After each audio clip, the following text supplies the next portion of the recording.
another session on design coming up. This time, Marie Mejerwall to talk to us about design pillars. Please, let's welcome her.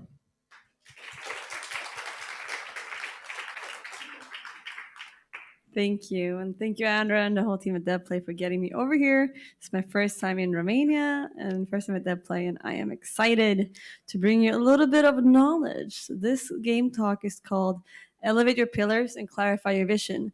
And the concept of game pillars has been around for quite a while within game design and game development, so nothing new there. But what I'm doing with this pillar is to take it a little bit further. Because I worked at a lot of studios and I've seen a lot of stuff happening where the model itself has not been adequate. And these kind of patterns are starting to emerge. And when you work at a couple of them, you're starting to see them, and you're starting to figure out how to combat them and how to improve and do things even better. And that's what I'm hoping to bring to you today. First, a little bit about me. I've been in the industry for about 15 years as a developer. I started out as a gameplay programmer at Warner Brothers Montreal on a game called Batman Arkham Origins. Anyone here knew of Batman Arkham Origins? Okay, about half. Pretty good. Good start, I'd say. I also moved on to work at iDICE on Deus Ex Mankind Divided, and then I worked for Capcom Vancouver on an unannounced game in the Dead Rising franchise that you all can probably guess which one it is, that never saw the light of day, sadly. After that, I moved on to Ubisoft Berlin, and I worked at a couple of other studios here and there. I've also done a lot of esports. I started with esports in 2001 as a tournament organizer, driving the world's first female gaming org, more or less. And we also had a news site and a ladder and cups and all kinds of stuff, and found myself on the DreamHack stage twice a year for 10 years. So that was really fun. I've also had a couple of other notable roles as caster, coach, and analyst. But today I don't work at studios anymore, and I do stand on a couple of esports stages, I would say. I do host a couple of esports conferences. But I run my own business and I help indie studios. So instead of sitting in one project for 3 years, I help a lot of other games, mid-sized studios, small studios with their games. And I also help publishers and investors on the flip side to look at the games that they are interested in and give them a little bit of due diligence, a little bit of opinion if I think they should invest or not. And of course, I travel around to speak at events and meet all these nice people, such as yourselves. Let's get down to business, shall we? I'm going to start out with a couple of questions. I've spoken about me, but now I want to speak about you. How many of you, hand up, have worked on a dev team? All right, that's pretty much, 85%. That's pretty good. Next question. How many of you have ever had a project that had game pillars? That's about as many. Okay, we're at 70%. That's pretty good. Next one, we'll see if this narrows down. How many of you found the pillars to be abstract or hard to understand, at least in the beginning? Okay, not people are like, but my career director is next to me. I don't want to say anything. Okay, a couple of you. Maybe a couple of more. And then the last one. How many of you have worked on a project where the pillars had a shift or the game vision had a shift? Okay, we got some people laughing. Several shifts. We got people over there. Okay, all right. That's about half the audience. That's about what I expected. All right, that was good. We're going to reconnect to this at a later stage in the presentation as well to follow up on it. But first, let's talk about a couple of reasons why we shipped. And I've been in a lot of corners of the industry. I've seen a lot of stuff. Here's a couple of reasons that I've seen or people close to me have experienced on why they shifted the creative vision. It can be that the creative director left, a very common thing, or the executive producer wanted to be the creative director and made the creative director leave, or that the GM also wanted to be the creative director. It can be that someone acquired the studio, or someone said, hey, we got this cool IP, so we're going to, throw that in there, or the scope was just really unrealistic. After prototyping for 5 years, you realize, oh, wait, we can't make an MMO. Or, the tech wasn't there yet, or they even announced the game and the reception was really poor. That can happen too. The gameplay got outdated because someone else released and it took too long. That happens a lot as well. And then a couple of them down here that are more internal. No one understood the vision. No one was aligned. The creator got bored because the new game was released and I wanted to make that instead. It was just going too slow, or the game wasn't fun. So I can't help with all of these, but I can help you with a few of these.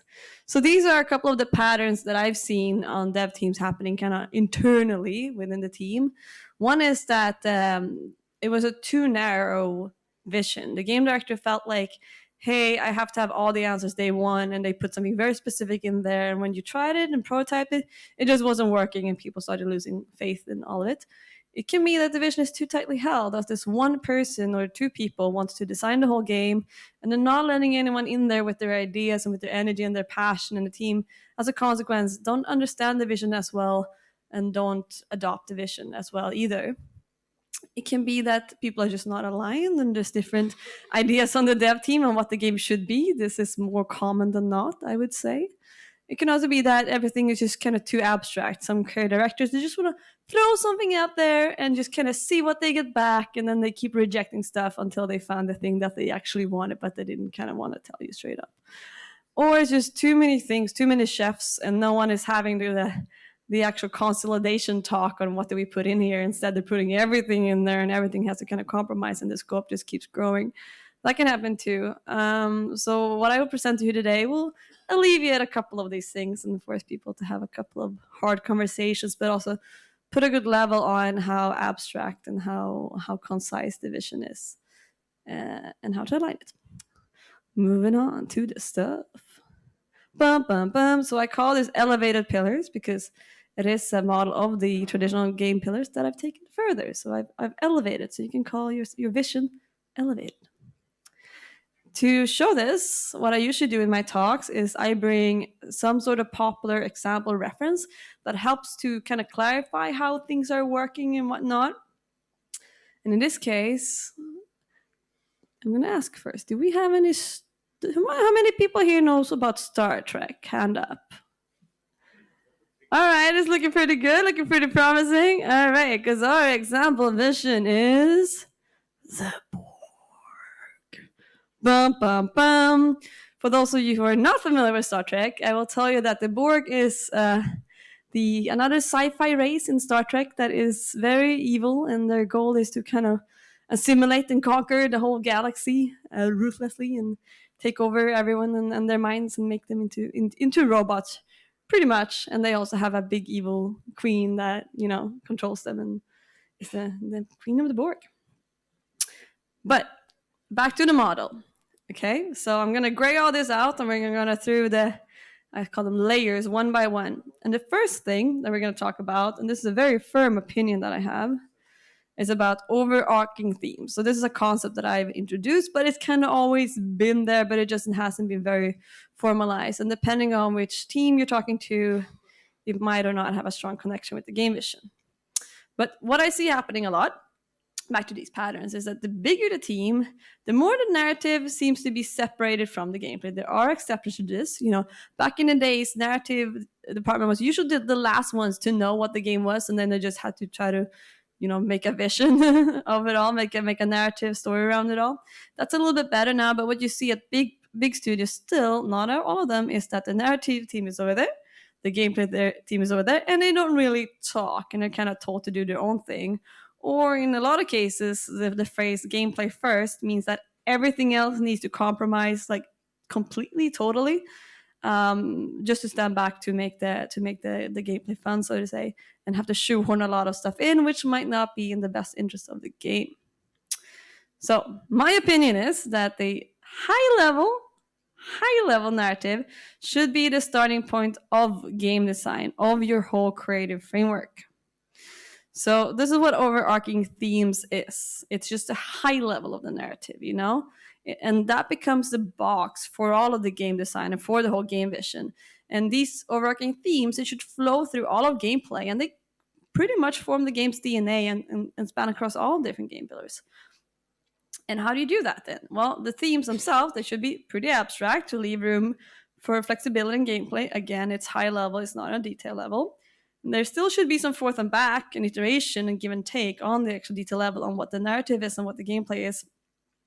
And in many cases, what I've seen, actually, like combining these two groups, like the narrative actually gets a lot of ideas off when hearing what the gameplay is about, and a lot of synergy, and the same for gameplay. That can also get some cool inspiration from the narrative. So my encouragement is that the apartments should infiltrate each other and talk pretty often, not just be kept in the loop, like have these actual discussions, so to say. And how does this look like if we talk about the Borg? You know, if you made a game of the Borg, what will be overarching pillars in this case? Well, the first one that I found was ruthless. The Borg is ruthless. They have no empathy whatsoever. They will take over your whole body and throw out and lobotomize you at their will, you know. Next one is they are evil. They want to take over the galaxy for their own means. They don't care about anyone else's well-being, so to say.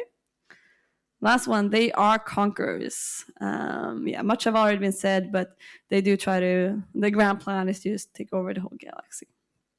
Pretty straightforward so far, I'd say. Okay, those were the overarching themes. As you can see, they are pretty abstract, ruthless, evil conquerors.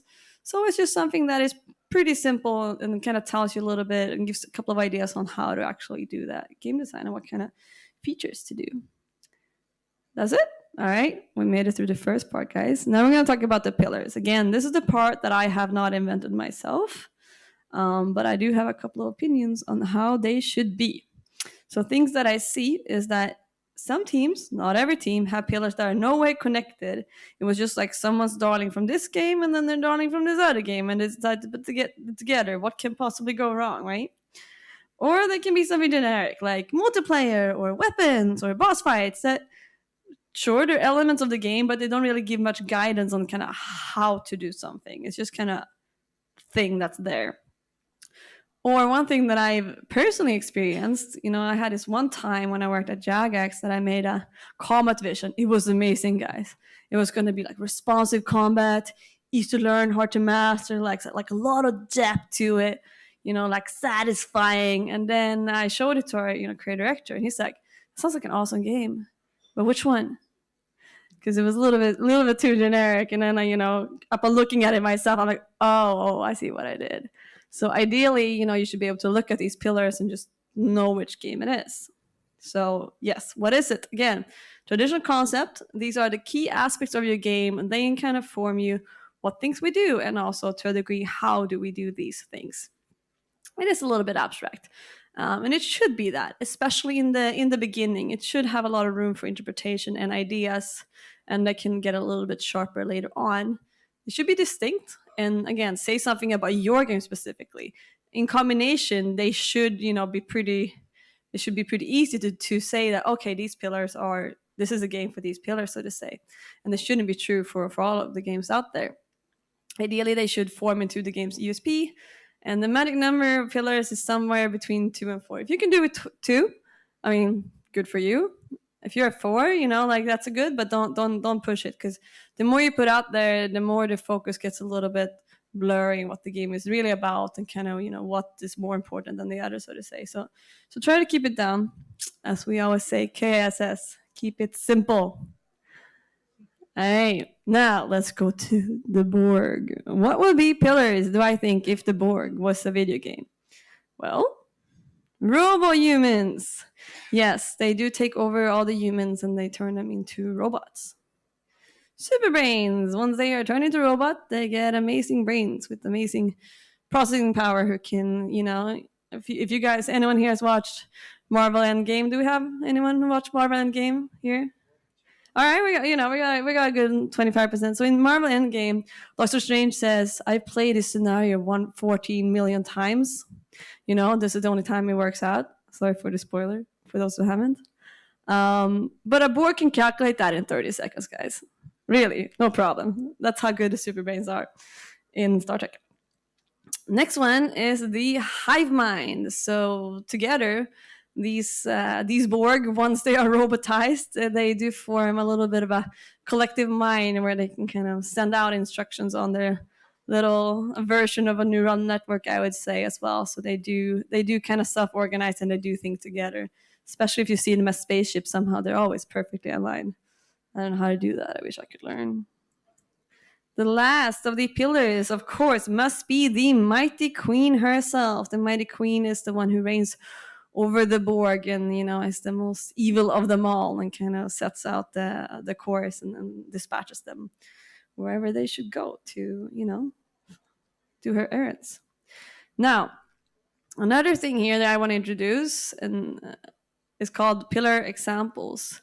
And these are pretty much examples of the pillars. And it's something that, you should do and thread carefully with. So I'm going to explain that a little bit more in details. But what I see is, some studios, they just leave their pillars as is, and they leave it up to the team to interpret what it is. And which is a great way to give the creative team a lot of freedom.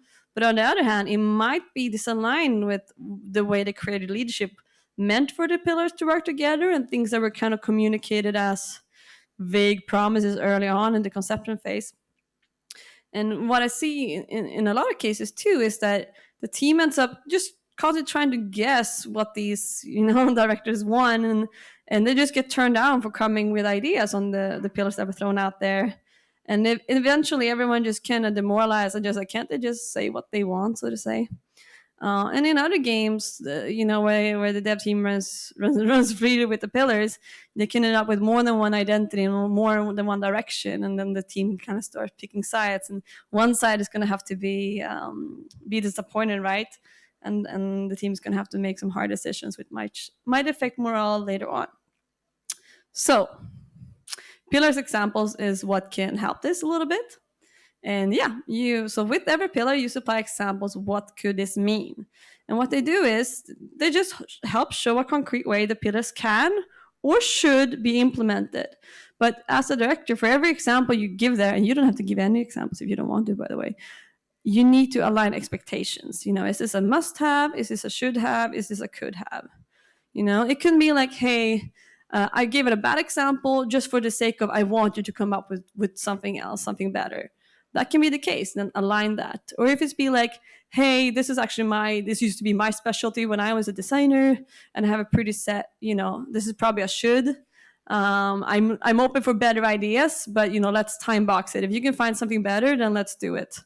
Or just don't bother at all. So like, don't go to every possible pillar and say, I want this, I want this, I want this, because then you make a game for one person, and that is the creative director, him or herself or themselves, so to say. So do leave room, but if there is a case where you do have something specific in mind, you need to say that, and you need to align that, and that's what you can do with an example and saying if it's a kind of a should have or a could have, or just please do something better, not even this, so to say. And I will say, leaving creative freedom to the team almost always pays off. Now, moving back to the Borg, what would be examples of robot humans? So, we're making a game, and one of the pillars is robot humans, and now to explain that in a little bit more detail, well, robot humans, they have implants, they talk in a robotic fashion, and they have no empathy. Of course, in this example, it's already out there, so we're kind of deconstructing a reference that already exists. But this is what I expect that the pillar in design would end up being after the team kind of got involved as well. This is what they will nail down eventually. Next one, examples of these super brains. Well, the super brains, they're calculating. They're smart in theory. I'm going to leave that as a little cliffhanger because I guess you guys can see what I will later say next. And they think really fast. They have a pretty strong processing speed, as we already established with the 14 million scenarios.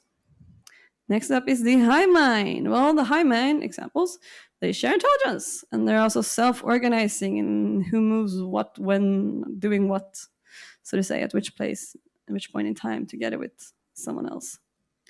Last up is the mighty queen. Examples of the mighty queen. Well, the ultimate brain. Mind reading can actually, hook up with others and see what they're thinking. Of course, controls other Borgs and has some really cool sci-fi powers that shift depending on which chapter of Star Trek that we're talking about. Sometimes even which season. So that's a couple of examples how these pillars could be implemented, and we also know were implemented, of course, in the case of the Borg. Next up is boundaries. So this is another tool that the team is free to use around their pillars. And what they do is they set the stage a little bit around these pillars. And because when you put a pillar, you're kind of opening the design space and open for interpretation. And what the boundaries do is to pull it back together. But let's start with talking about what I see. Again, so even if you have pillars that are distinct, like the design space can be seemingly limitless, and new ideas can just kind of keep on spawning, and a couple of rabbit holes are being visited, so to say. And what actually defines the game, as much as saying what the game is to say what it is not, and to limit that design space and make it more concise and put a little bit of a stronger focus on what it should be. And what usually happens is that I see a lot of special programmers and sometimes designers to ask me, how far do I take this pillar? How far should they be super brain? Like to the edge of, like, do you really need a queen? If they all have super brains, then the queen can't be smarter than the others, for example. So this is something that is also can be added over time. But let's go to the how. So again, there are the do's and don'ts. They help define each pillar, where it starts and ends, and help clarify what's not. And it sets that creative boundary, and it also helps steer clear of any potential design conflicts, like I just mentioned with the super brain and the queen. And they also help to balance the pillar, because sometimes one pillar is very central and some other are like more supportive or less important. And boundary can kind of help you to set that expectation. So giving a couple of examples, what would be the boundaries for these robo-humans, right? Well, they're robots, but they have to be part human. Like these people were started out as a human and they were then robotized. So we're not going to have any, someone who just is a pure robot. And they're not going to have any Terminator-like superpowers, so to say. I'm not going to spoil the movie Terminator 2 for you either, but let's say that, they're very, very resilient and persistent robots there. That is not the case for the Borg. So those are some nice boundaries who are, keeping the robo-humans pillar in check and keeping focus on the right stuff. Next up is these super brains for the Borgs. Well, they're super brains on this little cliffhanger that I left to you guys earlier, but they cannot think outside of the box, of course. So you can outsmarten them if you're a little bit more MacGyver about it, to throw out another reference. Next is the hive mind. So the boundaries for the hive mind would be that, they're pretty smart on their own when they're thinking about the super brains, but the hive mind, to send out instructions is not that instant, so to say. So, imagine, I guess we probably have a couple of Star Wars fans here in the house as well. You see some Sergeant Trooper, they spot you, but the other guys around the corner, they still don't even know that you're there, so to say. So the instructions on this little hive mind network can go a little bit slow and be a little bit inefficient, to not make it too impossible for the good guys to win. Next up is the Mighty Queen. It would be nice if she had limitless power, but not so nice for, Mr. Jean-Luc Picard or any of the other captains. So what we have with her is that she should be weak without her army. And if she's cut off from the system and she can't control anything and you kind of corner her, then she's in trouble, basically. So she's mighty, but there's a way. She has a weakness. There's a way to beat her, so to say, and that's a way to keep the queen pillar in shape and not let her go and be Superman, so to say. Cool. All right, that was the pillar boundaries. We're doing well here. We do have one more concept to introduce, and that is the synergies, which is something that is kind of happening a little bit organically, but here it's slightly more formalized on how to find the synergies without the pillar. So again, observations. For some games, the creative director has a lot of ideas on how the pillar should interact or synergize, but the traditional framework game pillar doesn't really offer a way to express it. You kind of put the pillars out there and then you kind of, it's pretty undefined of how the process continues after that, I would say. But sometimes, there are a couple of really strong ideas on how these pillars should work together. And if that's not expressed, then something really valuable can get lost in there. And as a consequence, you can see these kind of pillars be designed in isolation, making the game feel less cohesive for a player and have less soul than what it could have. And in other cases, this is like example we already mentioned too, is like the creator just put some drawings as pillars from vastly different games that just might not work together, right? So that's some stuff that I see, but there is help to be found, of course. So what are these synergies? Well, they are the ways that the pillars can enhance, can overlap, or otherwise just work really well together. It can also be how well the themes work together with the pillars to get that synergy in there. And the reason why we do this is to have basic validation that the pillars even work together. Because if you as a creative director can't even see it, then how is your team supposed to be it, you know? Like this gives the validation that these are the right pillars and we can make a game out of this. So, and also pinning this down just helps to further strengthen the direction and focus a little and clarify it a little bit further on, you know, what's the idea here. And again, it adds a lot of cohesiveness to the game, and it all feels kind of like, you know, like they very elaborate, you know, they thought of this. I will say a couple of notes here, words of caution, you might say, is to do connect some strong dots, but don't connect every possible thing. Don't do the work for the whole design team for them, so to say. And ideally, if you can, you know, make this a collaborative exercise with the creative leadership and the rest of the dev team, or at least the design team, you know, finds these synergies together. And I'm going to try to illustrate this a little bit better. So here to the left, we have an example of the 4 pillars and the creative leadership coming up with, you know, 1, 2, 3 pretty strong synergies and how they work together.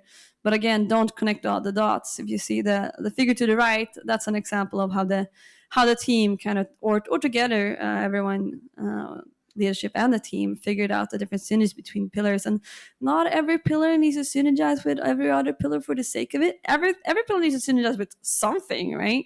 But not all of them need to do it for the sake of it, but they need to at least harmonize. And when I say harmonize, I mean that there's no fight, you know, there's harmony at home, there's no conflict, they can coexist in peace, so to say, even if they don't add that +1 to each other. So that, yeah, that's the kind of theory behind it. Now let's look at the board.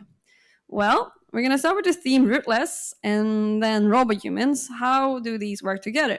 Well, the Borg ruthlessly assimilates and robotize the captured humans. So, you know, they get the humans and they throw out some organs, put in some implants, you know, pretty ruthlessly without any regard for, you know, anything else. And then we have the robo-humans pillar and the super brains. How could these synergize together? Well, the robotized human, they get super brains after assimilation. Pretty straightforward, I'd say.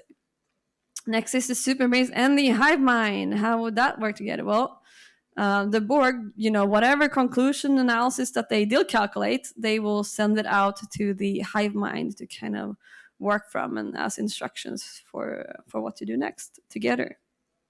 Next is the High Man and the Mighty Queen. This one is also pretty straightforward.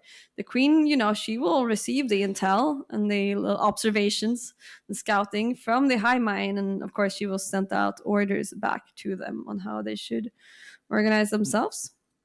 The last one, well, the second to last one is the theme Conquerors. The Borg are conquerors, and together with the Mighty Queen. Well, her objective, whatever she does, is always to conquer, even if she sees to be your friend. You know, her master plan is always to conquer, and never doubt that. Last one, Evil. Didn't really get any connection, but it kind of harmonized with everything, so we're all good, let's say. Cool, that was the synergies. I do have, that was the bulk of the presentation, I would say. If I should summarize it in 4 different parts, I would start with, like, put your high level narrative, high level again, as the base of your whole creative framework and the box that you operate in and the DNA that flows through all the pillars. Consider supplying examples for your pillars. You don't have to, but if you have an expectation somewhere, you need to put it out there and you need to say it. And giving an example can also explain, especially if you have a pillar that is a little bit unclear or it's not usually used in games, it can kind of help you to make that a little bit more concrete. Again, you need to be very clear with your expectations on anything that you do supply. Third one is add the boundaries. That explains you how far to take something and kind of tells the don'ts, the do's and the don'ts on you know, where does the creative space around a pillar start and where does it end. And the last one is to find the synergies between the different pillars and preferably together as a larger team. A couple of final remarks that didn't really make the make it in any other slide, but that are pretty important, is that these models that I've just shown you, and even pillars as a base, like they help us to focus on what's there, and it helps to kind of integrate the things that are there instead of just adding stuff, and keep convoluted division. These models also guide us to create something that feels cohesive, but they don't enslave us. You don't need to find all these synergies for the sake of it, so to say. And you also don't need to follow the model to have these pillars for the sake of it either. Like maybe your game is fine when it's just 80% asynchronous, or 80% synchronous and slightly asynchronous, and maybe that's fine. Like I said, some pillars can be smaller than others, some can be supportive, some can be a half pillar, whatever works for you. Start out with this and then iterate to whatever works for your game and your team. I will also say, for anyone who is a director out there, that there are no extra points that you get for the game being released ending up in this exact same fashion as your pillar said before. Trust me, I've tried this, guys. So don't push it too far to try to hold on to what was being said in the beginning of the development. And also, now we're down to the left, by the way. The original pillars you put out there, they were your starting points. But it's called, game development is called find the fun. It's not called guess the fun or plan the fun, because you can't really do that. You need to be open for new cool things to replace the elements in your original vision, or at least focus them further, narrow them down further. Everything that makes the game better, you should try to find a way to embrace, as long as it doesn't conflict with pretty much everything else, because then you got to make some hard decisions, right? And also say, don't detail your vision too early. Like these pillars, it should be a living document that changes over the course of development. And you should try to integrate things to it, because you're gonna have a pretty good guess in the beginning what's fun, but in the end, if it's not, you're gonna have to evolve, right?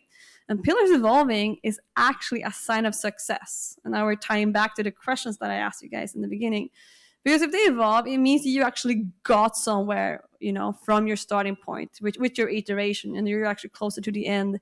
Even if to get there you had to, go down some rabbit holes, because that's just a learning that you needed to do. There might have been a darling that you just needed to get out of your system to see, is this actually possible? Because if so, it would be cool. So shifting a vision actually might not always be a bad thing, guys. That is the whole takeaway from it. Again, what I do is I help different studios and publishers with their games and their game decks and their pitches, and give them advice on kind of, how do I move forward from there. And I help them with their own creative goals, so I don't put my own goals in there. I'm helping you, I'm helping you guys reach your dreams and reach your target audience. I also do workshops in game design to widen the knowledge on the team, for example, the one that you just saw. And I also host and speak at various events all over the world, I'd say, especially the Western world. Feel free to connect with me at any time. You don't need a actual offer to do so. I'm always happy to expand my network. You can either get in touch with me by email or connect on Twitter or LinkedIn. Please do so. And now I'm going to open up the floor for questions.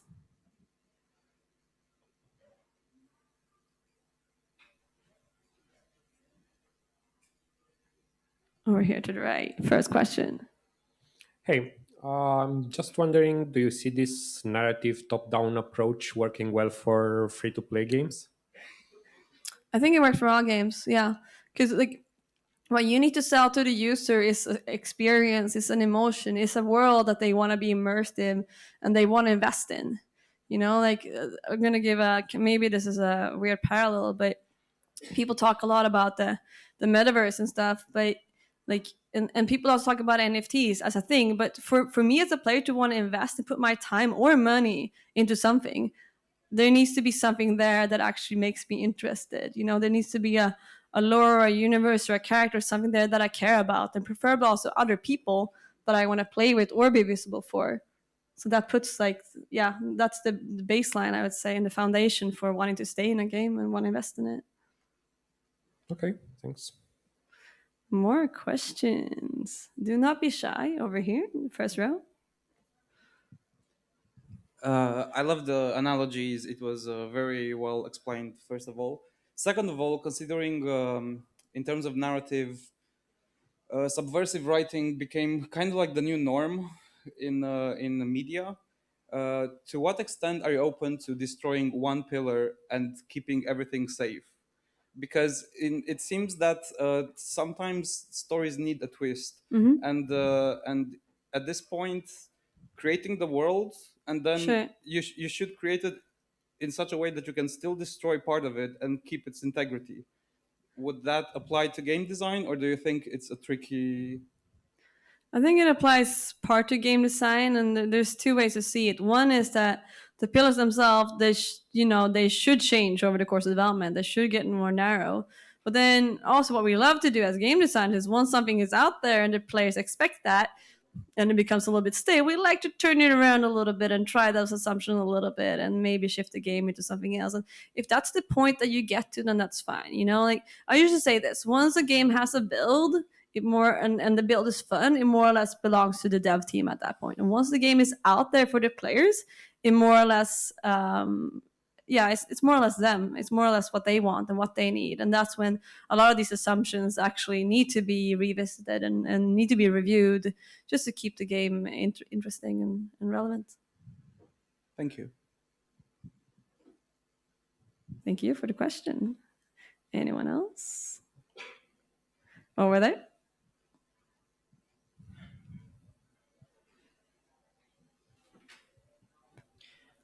Thank you.